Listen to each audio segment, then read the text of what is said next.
Non mais vous m'avez bien regardé? Avec la tête que j'ai, vous croyez que je vais vous acheter votre livre? Elle s'appelle Myriam, elle a 20 ans, elle est assise par terre sur la grande place de Montpellier, la place de la Comédie, et elle a dans ce regard toute la colère, toute la haine qu'elle peut conserver dans son cœur. Elle est droguée, elle est vraiment en rupture avec sa famille, et là personne n'ose s'approcher d'elle, sauf que deux personnes arrivent et lui proposent un petit livre bleu comme ça. Elle leur dit: non mais vous m'avez bien regardé, vous croyez que je vais vous l'acheter votre livre? Et là il y a quelqu'un qui lui dit simplement, avec beaucoup d'empathie, beaucoup d'amour: mais mademoiselle, on ne vous le vend pas, c'est un cadeau, c'est pour vous.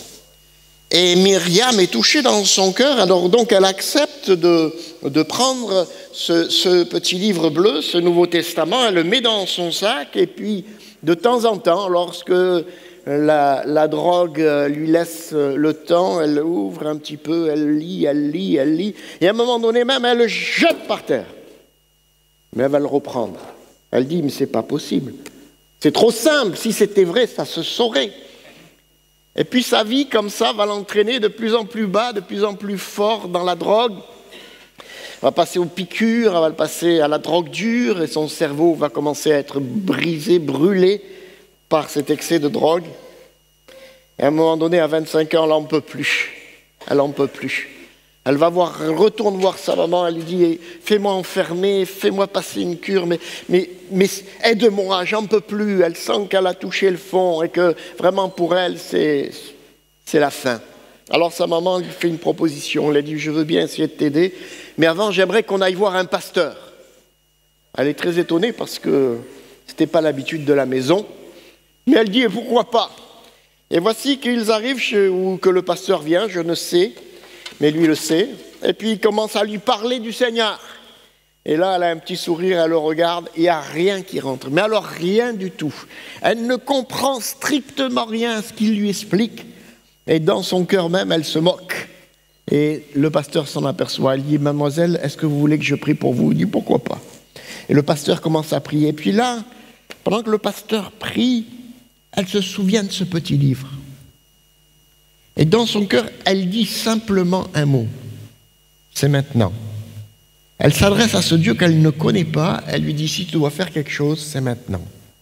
Et ça a été maintenant. Et l'Esprit de Dieu est descendu sur elle. Et elle a été bouleversée. Elle a été profondément touchée dans son cœur. Il y a quelques années, je faisais une visite à Montpellier dans une église, et à la fin, comme je vais faire tout à l'heure, eh bien, je reste là, autour de mon stand, et j'invite les gens à venir me voir s'ils sont intéressés, s'ils veulent devenir Gédéon. Et à la fin, quand tout le monde est parti, je vois une dame qui s'approche, qui a les yeux pleins de larmes. Elle me regarde, elle m'a dit: voilà, je m'appelle Myriam, et je vais vous raconter mon histoire. Amen. Alléluia. Comme cela m'a profondément touché, de voir la puissance de la parole de Dieu. Amen. N'est-il pas écrit dans Jérémie 23, 29: ma parole n'est-elle pas un feu, dit l'Éternel, un marteau qui brise le roc? Alléluia. Je voudrais remercier Joël de m'avoir invité chaleureusement à venir présenter l'association des Gédéons, mais je vais être clair, surtout ce que je veux, c'est glorifier le Seigneur et vous dire combien elle est puissante, cette parole. J'avais 17 ans lorsque une jeune fille qui était dans ma classe et qui était devenue ma meilleure amie, mais qui était différente des autres. Ça faisait 2 ans que c'était ma meilleure amie, mais je n'aurais jamais osé poser ma main sur son épaule. Il y avait quelque chose qui m'empêchait. Et à un moment donné, elle me dit: voilà, je vais te faire un cadeau. C'était au mois de juin, juste avant de passer le bac. Elle m'a dit: je t'ai acheté un cadeau, je voudrais te l'offrir. Elle m'a offert la parole de Dieu. Elle m'a offert la parole de Dieu. Et elle m'a dit: commence une Bible, commence par les évangiles, lis les lettres de Paul, les actes des apôtres, les lettres de Paul. Et j'ai dévoré la Bible. Et je me cachais pour lire la Bible. Je me cachais parce que je suis le dernier d'une grande famille de 8 enfants. Et je ne voulais pas que les autres le sachent. Et puis, au mois d'août, il s'est passé quelque chose d'assez difficile dans ma vie. Une tempête, une vraie tempête a secoué le bateau sur lequel j'étais. Et là, j'ai compris qu'il fallait que je prenne une décision pour Christ. Et quand je suis revenu de cette croisière où j'avais été éprouvé, je suis allé voir cette jeune fille. Je lui ai dit, aide-moi, je voudrais aller dans ton église, je voudrais donner mon cœur au Seigneur. C'est la puissance de la parole de Dieu. Amen, c'est la puissance de la parole de Dieu. C'est extraordinaire, ce matin, cette jeune fille, elle est vraiment au milieu de nous. Je vais lui demander de se lever, voilà, c'est mon épouse.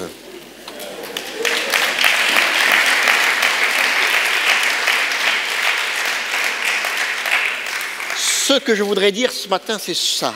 C'est que la parole de Dieu, quels que soient les temps, les circonstances, les personnes, elle a la capacité de sauver. Alléluia. Elle a la capacité avec l'Esprit de Dieu d'ouvrir les yeux, les cœurs et de faire connaître la parole de Dieu et de se révéler. Dieu se révèle à travers sa parole. Ce matin, il y a un don spirituel qui nous a invités à écouter la parole et de ne pas s'en éloigner. L'association des Gédéons témoigne et offre la parole de Dieu depuis 120 ans.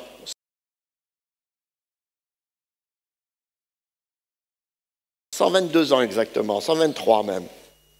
Dans plus de 200 territoires et pays différents.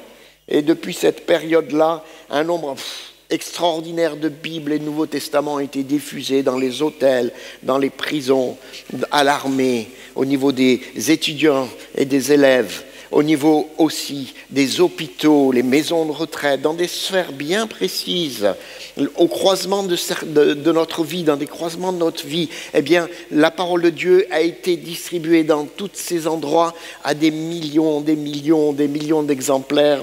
Aujourd'hui, plus de 2,5 milliards d'exemplaires de la parole de Dieu ont été semés dans le monde. Amen. Quelle bombe à retardement! Alléluia. Peut-être que ça fait des années qu'elles sont dans une étagère et un jour, quelqu'un l'ouvrira et se convertira.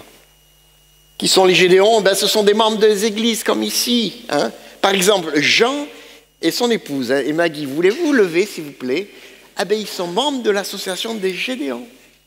Alléluia. Merci.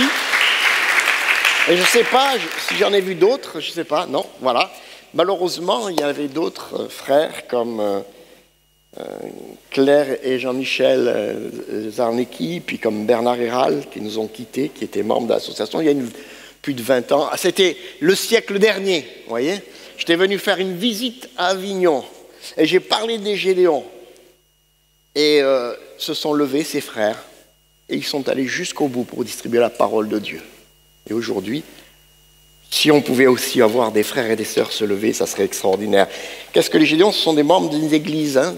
Il faut être membre de bon renom d'une église. Il faut aussi avoir des responsabilités. Dès le départ, ce sont des représentants de commerce, des personnes qui voyageaient beaucoup, qui étaient peu dans l'église, qui se sont associés pour devenir et pour créer cette association. Et aujourd'hui, on recherche des professions libérales, des cadres, des chefs d'équipe, des professeurs, des artisans, des gradés, enfin, tout ce potentiel qui est dans l'église et qui est souvent pas bien utilisé ou pas assez utilisé. Souvent, on se cache, j'ai trop de travail. C'est bien, mais rejoins-nous et on trouvera le temps pour prier ensemble, pour s'associer, pour grandir ensemble dans l'œuvre de Dieu, pour être des témoins efficaces à l'endroit où on est placé, dans notre travail, et pour enfin essayer d'amener des âmes à Christ par la diffusion de la parole de Dieu. Nos épouses sont avec nous et je vais laisser la place à mon épouse qui va nous donner quelques témoignages et quelques indications sur leur travail. Bonjour à tous. Comment vous présenter différemment notre travail si ce n'est pas en lisant la parole de Dieu? Matthieu chapitre 13, un semeur sortit pour semer. J'utilise souvent cette image. Le semeur, il ne sème pas depuis son canapé. Il est obligé de sortir. Et c'est ce que nous faisons. Et le Seigneur nous envoie là où il veut, quand il veut. Et notre prière, c'est « Seigneur, que nous soyons au bon endroit, au bon moment ». Or, que faisons-nous? Nous offrons un Nouveau Testament qui est bien différent des autres, uniquement par la couverture. Nous l'offrons à toutes les blouses blanches, c'est-à-dire à tout le personnel de santé dans les cabinets médicaux, les hôpitaux, les cliniques, les maisons de retraite, les maisons de convalescence. Toutes les fois où on a l'occasion de l'offrir, nous l'offrons. Et ce matin-là, nous nous trouvions dans une petite ville près d'Aix-en-Provence, Aiguille, un lundi matin, avec mon amie. Et je suis restée dans la voiture après avoir prié avec elle. Et elle est allée dans une pharmacie. Elle était la première cliente de la pharmacie. Et lorsque la pharmacienne qui venait d'ouvrir l'officine lui a dit « Oui, madame, c'est pourquoi ?» Elle lui dit « Je ne viens ni prendre des médicaments, ni acheter quelque chose, mais je viens vous faire un cadeau. C'est un Nouveau Testament. » Et là, les yeux de la jeune femme se sont remplis de larmes. Et elle a dit « Ce week-end, nous avons enterré ma grand-mère. » Et je me suis dit « Il faut que je m'intéresse aux choses de Dieu. » On était juste là, au bon endroit, au bon moment. C'est aussi simple que ça. Et puis, il y a un autre texte qui est si beau.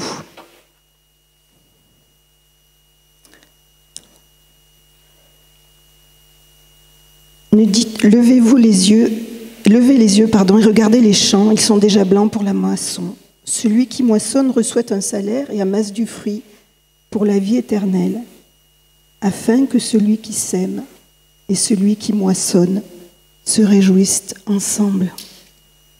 En fait, nous sommes ces semeuses. Je m'appelle Marianne, c'est bien, c'est l'image de la France, la semeuse. On avait sur les timbres, n'est-ce pas? Et je trouve une image magnifique. Nous semons, et puis le Seigneur sait où tombe la semence. Vous savez qu'elle est parfois sur le long du chemin, parfois dans la bonne terre. Nous allons aussi accompagner nos maris dans les écoles, et nous avons eu l'occasion avec mon amie Babette et nos Gédéons de distribuer à l'intérieur d'une école catholique à Arles, où on avait été invités à faire une exposition biblique, parce que c'était la journée porte ouverte. Donc c'est une école privée, mais il y a beaucoup d'enfants au collège. Et nous avons passé la journée, nous avons tenu une petite exposition, mais les élèves n'étaient pas très intéressés à rentrer, il faisait très beau. Et on a tenu un stand dehors, et toute la journée, on voyait des jeunes qui passaient.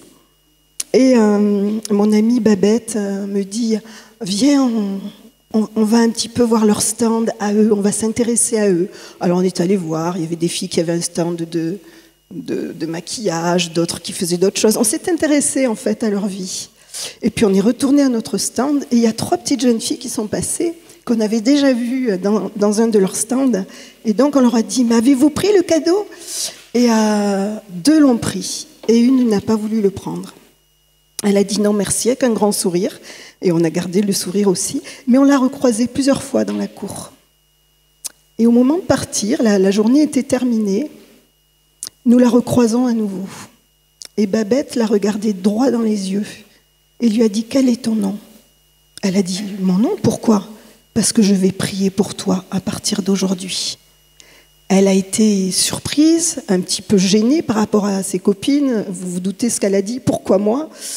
Pourquoi toi ?» Parce que le Saint-Esprit touchait le cœur de Babette. Et voilà. Et puis c'était la fin, et avec quelques Gédéons, on a dit on va encore se tenir à la sortie. Quand tout le monde quitte le collège, peut-être qu'il y a encore des jeunes qui n'ont pas eu la parole. Effectivement, quasiment tout le monde l'avait eu. Et voilà que cette petite jeune fille s'est approchée de moi. Et elle m'a dit, elle est où la dame brune qui était avec vous tout à l'heure? J'ai dit, tu vois la voiture là-bas? Elle est à la voiture. On avait déjà commencé à ramener les cartons. Et elle est partie trouver Babette. Et là, le masque est tombé.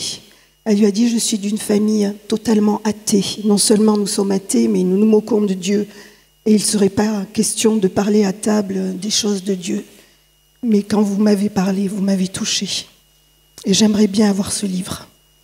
J'aimerais bien lire la parole de Dieu, parce que j'en ai vraiment besoin. Voyez, l'œuvre de Dieu est magnifique. Il nous envoie où il veut. Et je vous encourage, comme je l'ai fait dans mes jeunes années, d'offrir une Bible d'offrir un Nouveau Testament, d'offrir une Bible, d'offrir un évangile, un appel de la vie, mais quelque chose qui va impacter le cœur. Et ne vous fiez surtout pas aux apparences. Ne vous fiez pas aux apparences, parce que l'un sème et l'autre moissonne. Vous allez peut-être être celui qui va semer, ou peut-être qu'un jour vous êtes celui qui moissonne, mais c'est pour l'œuvre du roi, et c'est lui qui fait germer la semence. Amen, alléluia. Merci, vous avez compris pourquoi je l'ai épousée, hein, elle est formidable. Elle est formidable. Alix est né dans une famille catholique, mais non pratiquante. Il n'a pas été baptisé, il a eu une enfance normale, avec des problèmes normaux, des enfants et des jeunes. Et quand il était en classe de 5e, dans le collège de Saint-Donat-sur-Herbasse, vous connaissez ça, Saint-Donat-sur-Herbasse, c'est un petit peu au nord, là, hein, dans la Drôme, il reçoit un petit Nouveau Testament, et il a alors une douzaine d'années. Il est intéressé par ce livre, c'est sa première Bible, et c'est la première fois qu'il a l'occasion de la lire. Il en retient facilement quelques versets, notamment ce qui touche son cœur, c'est Jean 15, 13. Il n'y a pas de plus grand amour que de donner sa vie pour ses amis. Vous êtes mes amis. Et ça l'a touché. Ça le marque. Et puis, bon, ça a un déclenchement dans son cœur. Il croit. Il s'approche vraiment de Dieu. Il a 12 ans. Et puis, bon, au fil du temps, cette petite Bible est oubliée jusqu'à ce fameux confinement, le premier, le dur, où on n'avait pas le droit de sortir. Il a déménagé, il a 19 ans, il se trouve dans la région de Dijon. Et c'est long pour lui, la journée. Alors, bon, il fait de l'ordinateur, il fait du téléphone, enfin, ce que fait un jeune à 19 ans. Hein. Il regarde la télé, et puis à un moment donné, il retrouve dans un de ses sacs le petit livre bleu. Et là, il se met à le lire. À le lire. Et les mêmes textes vont toucher son cœur. À la fin de ce petit livre bleu, il y a ce que nous appelons le GPS, le grand plan du salut. Et dans une série de versets, on amène le lecteur à se donner à Christ. On lui parle de Jean 3,16, on lui parle de son péché, on lui parle du remède de Dieu au péché, de la croix du calvaire, on lui parle aussi qu'il peut être sauvé, de saisir l'occasion, et à un moment donné, on écrit « Ma décision de recevoir Jésus-Christ comme mon sauveur. Je reconnais devant Dieu que je suis pécheur. Je crois que le Seigneur Jésus-Christ a été crucifié pour moi, qu'il est ressuscité pour ma justification. Je le reçois maintenant et le reconnais pour mon sauveur personnel. » Et Alix est touché dans son cœur. Et ce jour-là, tout seul, en plein confinement, il met son nom et il signe. Et quelque temps plus tard, eh bien, il a l'occasion, il rencontre des chrétiens. Ça, c'est du hasard, hein? Ça, c'est du hasard, quand même. Il rencontre un chrétien qui l'emmène à l'église. Et le 1er janvier 2020, enfin, en janvier 2021, il se fait baptiser dans une église de Dijon. Et là, le pasteur téléphone au responsable Gédéon de Dijon et lui dit « Tu sais, là, on a un jeune, tu devrais venir écouter son témoignage. » Quelle grâce, quel privilège. Marianne nous a parlé tout à l'heure de ce travail dans les hôpitaux, dans les maisons de retraite que nous effectuons auprès du personnel, des médecins, des infirmières. Et cette histoire s'est passée il y a quelque temps en Belgique. C'est une jeune femme qui s'appelle Zora, qui est algérienne d'origine, qui vit là-bas, et qui vit en Belgique et qui est hospitalisée. Et durant cette hospitalisation, elle a le temps de faire le tour de l'hôpital et elle va voir la bibliothèque. Et dans la bibliothèque, elle remarque un petit livre comme celui-là, mais au lieu d'être bleu, il est tout blanc. C'est un petit livre qui a été offert à un médecin ou une infirmière ou une aide-soignante et qu'il a déposé là. Elle demande si elle peut l'emprunter, on lui dit oui. Elle est musulmane, fille de musulmane, elle est née musulmane, elle va mourir musulmane. Garde que personne ne la voit, elle lit encore. Et elle arrive à cette fameuse page de la fin, ma décision de recevoir Christ, et elle marque Zora. Le 11 février 2006, elle signe, elle est heureuse. Et puis, une fois qu'elle referme son livre, l'angoisse la saisit. Que va dire ma famille? Tu es musulmane. Cette voix qui l'accuse, qu'est-ce que tu as fait là? Alors elle descend voir partout dans l'hôpital qu'on lui prête quelque chose et on lui donne un blanco, vous savez, ces petits trucs qui effacent les fautes. Moi j'ai beaucoup employé le blanco, parce que je faisais beaucoup de fautes. Et voici que Zora prend son blanco et elle en met une bonne couche sur son nom. Elle souffle, elle est contente, elle est rassurée, mais d'un seul coup, le nom de Zora traverse le blanco et est à nouveau là. Alors là, cette fois-ci, elle en met 3 doses. Elle refait pareil. Elle ressouffle. Zora réapparaît. Et là, elle se dit, ce qui est écrit est écrit. Et elle voit dans ce petit miracle la main de Dieu qui lui dit « Je t'accepte comme mon enfant ». Et elle trouve là la force de témoigner à sa famille, de rejoindre une église évangélique, de se faire baptiser et de devenir témoin là où elle est placée, malgré les difficultés, parce qu'un jour, elle s'est donnée à Christ. Amen. J'aimerais vous parler aussi de la parole de Dieu, de sa puissance, de son efficacité, de ce témoignage que j'ai reçu. C'était en janvier 2020, je reçois beaucoup de mails parce qu'on a un site internet des Gédéons qui présente juste succinctement ce qu'on est et on peut laisser un message. Et celui qui laisse les messages, ça tombe sur ma boîte à mail et je dois le traiter. Et je reçois un mail le 16 janvier 2020, « Monsieur, madame, je ne retrouve plus mon précieux petit livre bleu que vous m'aviez offert il y a longtemps. Pourriez-vous me dire où me le procurer, entre parenthèses, à Paris? Éventuellement, pourriez-vous m'en envoyer un par voie postale à mon adresse? Gilles, il me donne son adresse, son nom, en m'indiquant les frais d'envoi que je vous rembourserai, bien sûr. » Alors, quand je reçois ce mail, ou quelqu'un qui a déjà reçu la parole de Dieu il y a longtemps et veut à nouveau recevoir la parole de Dieu, j'envoie ça sur un frère qui habite Paris, qui habitait pas loin. Ce frère le recontacte, enfin ils se mettent d'accord, il lui envoie par la poste un Nouveau Testament et le 30 janvier, je reçois un nouveau mail. « Bonjour monsieur, je tiens à vous remercier infiniment pour l'envoi de ce nouvel exemplaire du Nouveau Testament qui restera auprès de moi. » Écoutez bien ce qu'il dit. « Je me souviendrai toujours du jour où, à la sortie du collège, votre association distribua le livre aux élèves, mais aussi à nos professeurs, ainsi qu'au personnel du collège. C'était à Nice en 1986, 86-2020, 34 ans plus tôt, ce jeune garçon reçoit à la sortie du collège un Nouveau Testament. Je n'étais pas croyant jusqu'à ce que je lise ce don. Il y avait sur la couverture intérieure une place dédiée pour écrire la date où l'on était touché par la foi. Et c'est cette année-là, en 1986, que j'inscrivis mon nom et la date sur mon précieux livre bleu.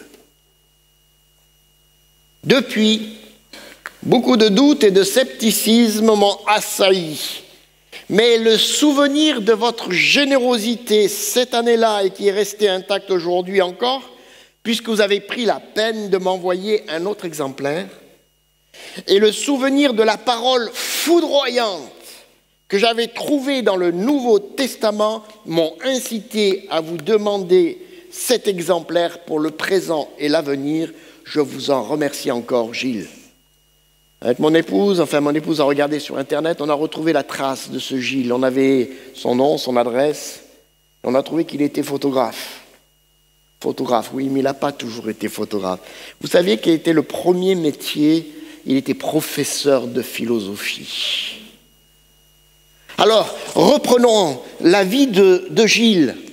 À 12 ans, il reçoit la parole de Dieu, il est foudroyé, il donne son cœur au Seigneur. Peut-être s'en souvenait-il pas, mais Dieu, lui, s'en est souvenu. Lui, il n'oublie jamais ce genre de choses.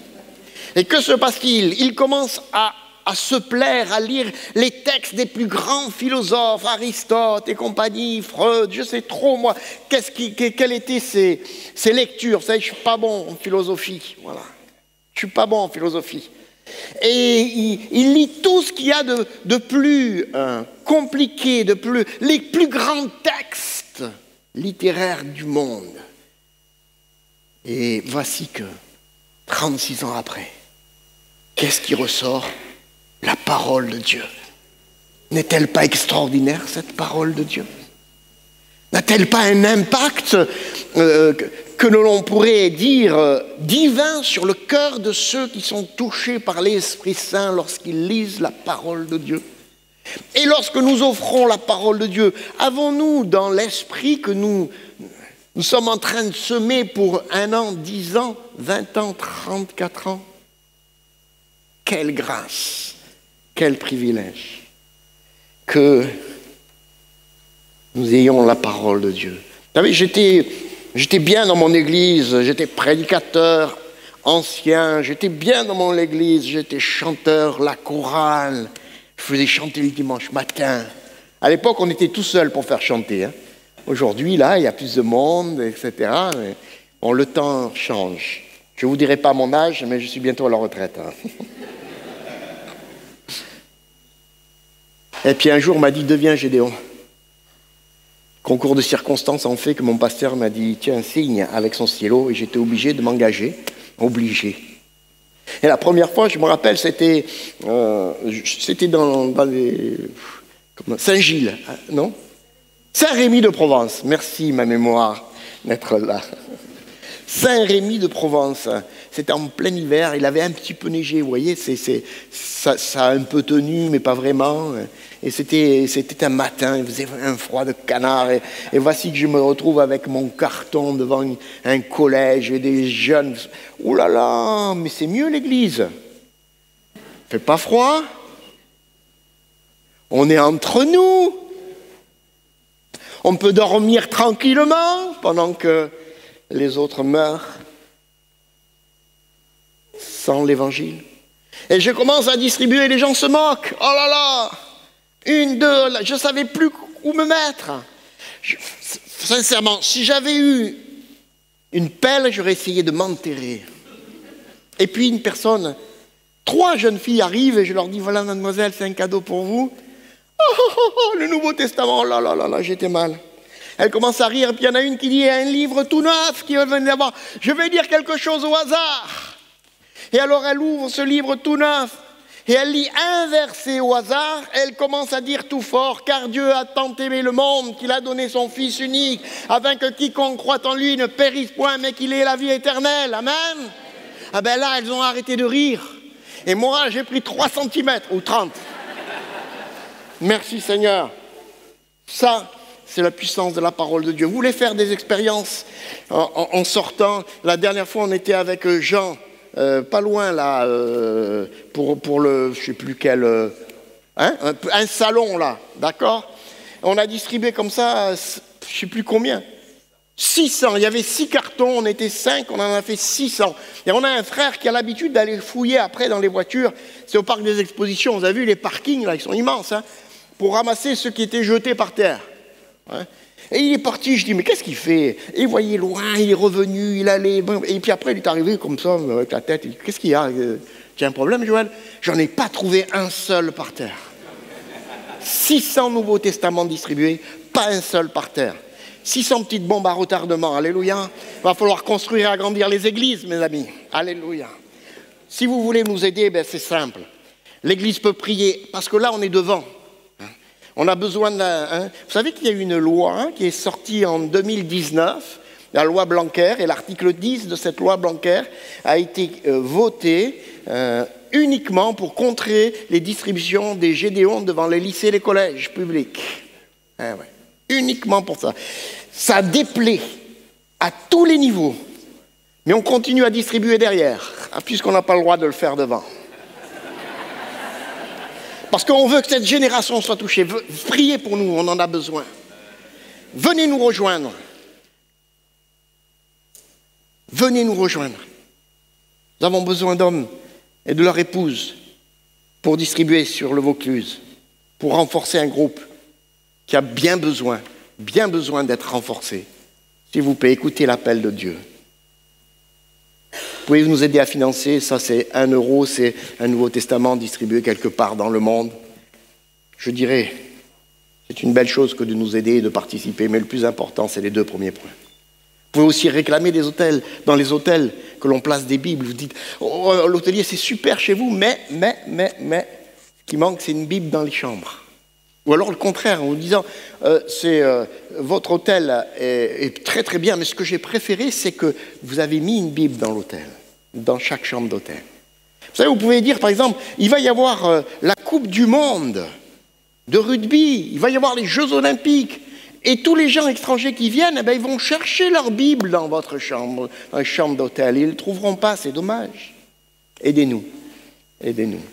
En tout cas, merci beaucoup Joël, merci de m'avoir laissé le temps. J'ai encore beaucoup d'autres témoignages, mais peut-être qu'à Avignon, vous aurez un Gilles, une Zora, une Myriam, un Alix qui va rentrer un jour en me disant « J'ai été touché parce que j'ai lu ça ». Parce que les Gédéons ne font pas de culte, les Gédéons ne font pas d'enseignement, les Gédéons sèment et l'Église récolte. Amen. Maintenant, j'aimerais vous dire ce que j'ai reçu de la part de Dieu.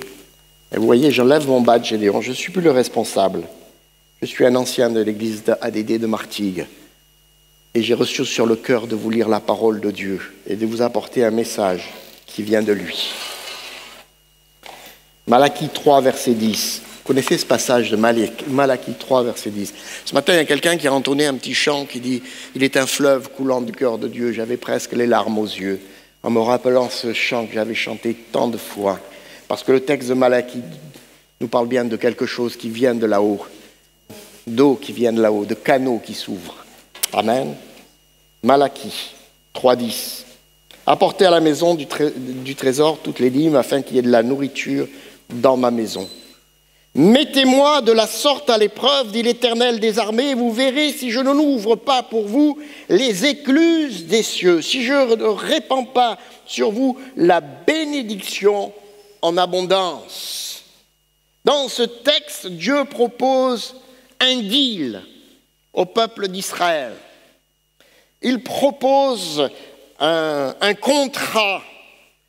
Il demande « mets-moi à l'épreuve ». Mets-moi à l'épreuve. Il invite ce peuple à tester l'étendue de sa richesse, l'étendue de sa bénédiction. Le peuple israélite avait déjà une alliance. Vous êtes d'accord avec moi? Comme nous avons une nouvelle alliance. Mais là, Dieu propose de faire une expérience. Il demande au peuple, mets-moi à l'épreuve. Il nous invite, par l'intermédiaire de ce texte, il nous invite à tester l'étendue et la richesse de sa bénédiction. Il nous propose de faire une expérience personnelle, il nous propose de tester sa grâce, d'éprouver sa bénédiction, de goûter à sa richesse. Il veut que chacun de nous fassions cette expérience. Mettez-moi de la sorte à l'épreuve. La proposition, remarquez bien que la proposition, ce n'est pas nous qui la faisons. Seigneur, si je t'amène tout mon argent, est-ce que tu me donnes Non, c'est lui qui va proposer quelque chose. C'est lui qui mène le bal. C'est lui qui décide. C'est Dieu qui est en premier dans cette histoire. Et il va se servir du prophète Malachie pour annoncer cette proposition. C'est quelque chose qui me touche. Dieu continue à proposer sa bénédiction, à proposer sa grâce à un peuple qui avait négligé son alliance. Est-ce que vous réalisez un petit peu ce que c'est aujourd'hui? Et je vais m'adresser peut-être à quelqu'un qui est parmi nous ce matin. Dieu te propose encore aujourd'hui de tester sa grâce et sa bénédiction, même si tu as, par moment, si tu as raté quelque chose dans ta vie, même si tu n'as pas respecté l'alliance de Christ. Eh bien, Dieu propose encore aujourd'hui, je me rapproche de ce texte de la parole de Dieu, de 2 Corinthiens 6,2, qui dit « C'est aujourd'hui le jour du salut. Au temps favorable, je t'ai exaucé. Au jour du salut, je t'ai secouru. Voici maintenant le temps favorable, voici maintenant le jour du salut. » C'est un texte qui a été tiré au départ du prophète Ésaïe, chapitre 49, n'est-ce pas, le verset 8, où il dit « Au temps de la grâce, je t'exhorterai, et au jour du salut, je te secourerai. » Formidable cette parole du prophète, formidable. Vous verrez si je n'ouvre pas pour vous les écluses des cieux. Mettez-moi de la sorte à l'épreuve, dit l'Éternel des armées. Il y a d'autres traductions qui nous disent et vous verrez si je n'ouvre pas les canaux des cieux. Vous savez, une écluse, ça sert à passer d'un niveau à un autre. Ça permet à un bateau de franchir une difficulté dans un sens comme dans un autre. Son contexte, dans cette image, c'est l'eau qui est en haut, qui nous intéresse, n'est-ce pas? Sans contexte, dans cette image, nos yeux ne sont pas attirés vers ce qui coule en bas, mais ce qui vient d'en haut. Amen. Et ça, c'est important. C'est important. Et dire « j'ouvre les écluses des cieux » nous indique que non seulement Dieu veut nous accorder ce qui est en haut, dans les cieux, mais aussi, donc ce qui est en haut, vous le savez, c'est les richesses, c'est les grâces, c'est la bénédiction, c'est sa paix. Et nous verrons aussi qu'il y a quelque chose de très important qui est en haut et que Dieu veut nous donner, mais aussi qu'il utilise pour cela des écluses. Des écluses. Il veut également nous tirer, nous faire grandir vers le haut. Alléluia. Parce qu'au départ, on est tout en bas. Dans les fleuves, vous savez, plus vous remontez proche de la source, plus l'eau est bonne. Plus vous avez confiance, vous pouvez la boire. Qui a déjà bu l'eau du Rhône à Avignon? Mais à mon avis, vous remontez à la source du Rhône, là. Vous savez, à la sortie de c'est quoi? C'est un glacier. À la sortie du glacier, là. Elle est bonne, elle est fraîche, elle est désaltérante. Comment marche une écluse? On fait avancer le bateau, qui dans un espace assez restreint. Voilà. Le bateau est en bas. D'accord? On l'attache. On ferme la porte du bas. On ouvre légèrement la porte du haut. C'est une eau qui est meilleure que ce qui est en bas, car plus proche de la source. Et petit à petit, le bateau s'élève. Quand tout se passe bien, quand tout est au clair, la porte du haut est complètement ouverte et le bateau se retrouve en haut. Amen. Mais c'est bon pour nous, ça. De se laisser porter. De se laisser porter. De façon à nous approcher de Dieu. Il faut remarquer deux choses. C'est que la porte du bas doit être fermée. Parce que si on met le bateau dans l'écluse, qu'on ouvre la porte du haut et qu'on ne ferme pas la porte du bas, le bateau va être emporté. Et ça a tout vent de doctrine, comme a dit ce matin un don spirituel. Et ça, ce sont les mouvements qui nous promettent monts et merveilles. Voilà, le ciel est ouvert, mais qui ne se ferment pas la porte du bas et qui ne disent pas, mais tu es pécheur et tu as besoin de te repentir. Tu as besoin d'abandonner. Et ils gardent les portes du monde grand ouvertes et ils pensent que ça va aller. Et puis les gens sont entraînés et on ne les voit plus après. Et c'est sûr, ouvrez les deux portes d'une écluse et les bateaux ne peuvent pas tenir. C'est la première chose. La deuxième chose, il faut que le bateau soit attaché en haut. Alléluia. Parce que si on attache le bateau en bas et qu'on ouvre les écluses, eh bien, le bateau ne va pas pouvoir monter. Et l'eau va commencer à rentrer dans le bateau et c'est le naufrage. Fermons la porte et soyons attachés là-haut. Il y a des choses à faire quand même. Hein. C'est vrai qu'on est porté par le Seigneur, mais il y a des choses qu'il nous faut faire. Il faut être attaché là-haut. Là où est votre trésor, là sera aussi votre cœur. Oui, c'est Jésus qui dit ça.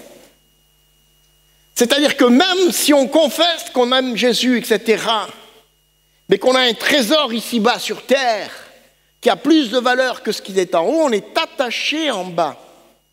On est attaché en bas. Et quand l'eau va monter, aïe, aïe, aïe, on n'arrivera jamais à s'élever. Et ça pourrait être le naufrage, le naufrage. Troisièmement aussi, c'est que souvent, l'eau du haut est de meilleure qualité que l'eau du bas. Amen. Et que lorsque le bateau a traversé cette eau polluée, la coque est pleine de boue. Mais gloire soit rendue à Dieu parce que lorsqu'il va s'élever, la coque va se nettoyer. Alléluia. Et quand il sera plus haut, eh bien il va naviguer dans une eau qui est plus saine. Plus saine. Vous savez, bon, comme toute image, ça a ses limites. Ouais. Parce que dans mon histoire, si je prends la parole de Dieu, dans mon histoire, on peut dire alors c'est bon, je me porte, je ferme derrière, je lâche. Mais dans l'histoire là de l'écluse, il y a quelque chose qui manque cruellement. C'est que le bateau reste le même. Alors qu'avec nous, Dieu veut nous changer profondément. Dieu veut nous changer à l'intérieur. Dieu veut faire son œuvre dans nos cœurs. Et ça, c'est pas dans l'écluse. Le bateau est vieux, il est troué, il se retrouvera vieux, troué là-haut. Mais avec le Seigneur, c'est complètement différent. À chaque fois qu'il nous élève, il transforme l'intérieur. Amen. Et nous transforme. Dès le premier jour, nous avons cette expérience de la nouvelle naissance. De la nouvelle naissance. C'est formidable. Si notre trésor, c'est notre cœur, nous sommes attachés en haut, on a fermé en bas, et puis il nous transforme de l'intérieur, et on se retrouve à une autre étape. Oh Seigneur, je suis prêt à passer combien d'écluses si elles m'amènent à toi. Je suis prêt à monter, à continuer à grandir en toi, à me trouver de plus en plus proche de la source. Pour moi, l'eau qui coule, ça peut être l'image de l'amour de Dieu. Mais quand même, je pense que c'est une abondance. Et cette abondance, elle est surtout spirituelle. J'ai testé la sécheresse spirituelle. Est-ce que vous l'avez testé? C'est pas bien, hein? C'est pas bien la sécheresse spirituelle. Et l'abondance spirituelle. Et maintenant, dans mon cœur, ce que je souhaite, ce que je désire, c'est l'abondance spirituelle. C'est la réalisation de la promesse de Joël 2,28. Dans les derniers jours, dit Dieu, je répandrai de mon esprit sur toute chair.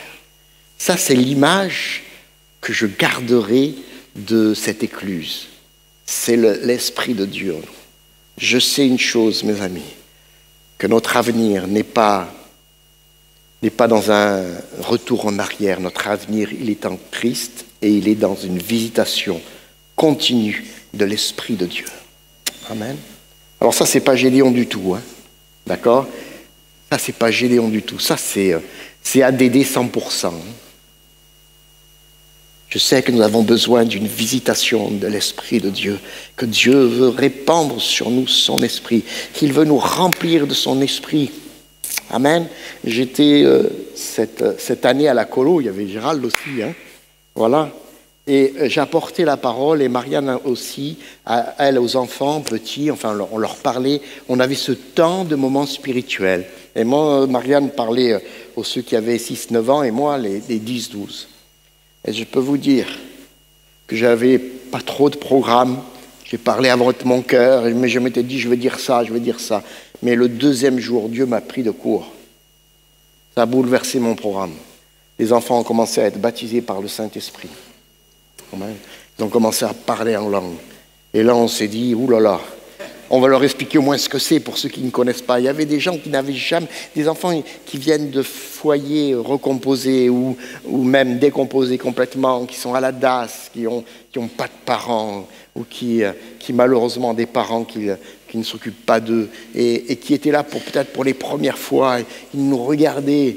Mais quelle joie de voir qu'au fur et à mesure que la semaine passée, le Seigneur répandait de plus en plus son esprit. Alléluia. J'avais rien dans mes mains, mais le Seigneur a répandu son esprit.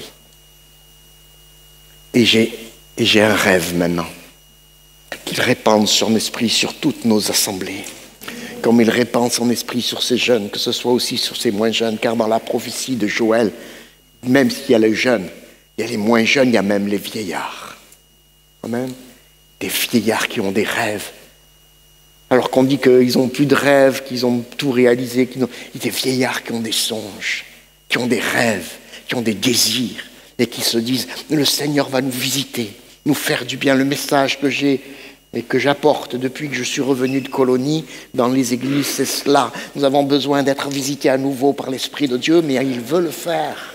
Il veut le faire. Il ne faut pas se laisser influencer par les problèmes matériels, mais laissons-nous porter par une vie spirituelle abondante qui influencera notre vie matérielle par la bénédiction de Dieu. Amen. J'ai besoin d'être à nouveau ressourcé, alléluia, d'être à nouveau rempli. Je me souviens de quand je me suis converti, c'était en 1978.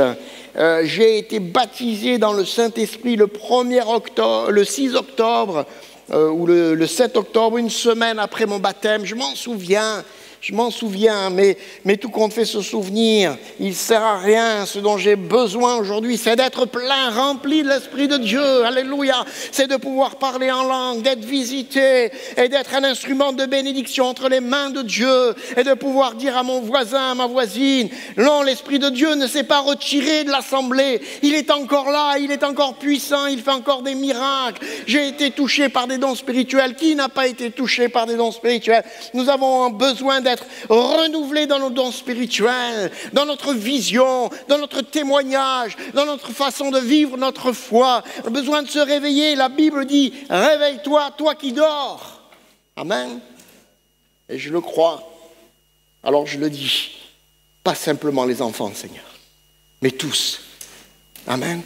Soyons remplis de la présence de Dieu, de son amour. Laissons-nous porter plus haut, alléluia, portés par cette vague de l'Esprit de Dieu, et que le Seigneur nous bénisse. Je prie pour vous, priez pour moi. Merci.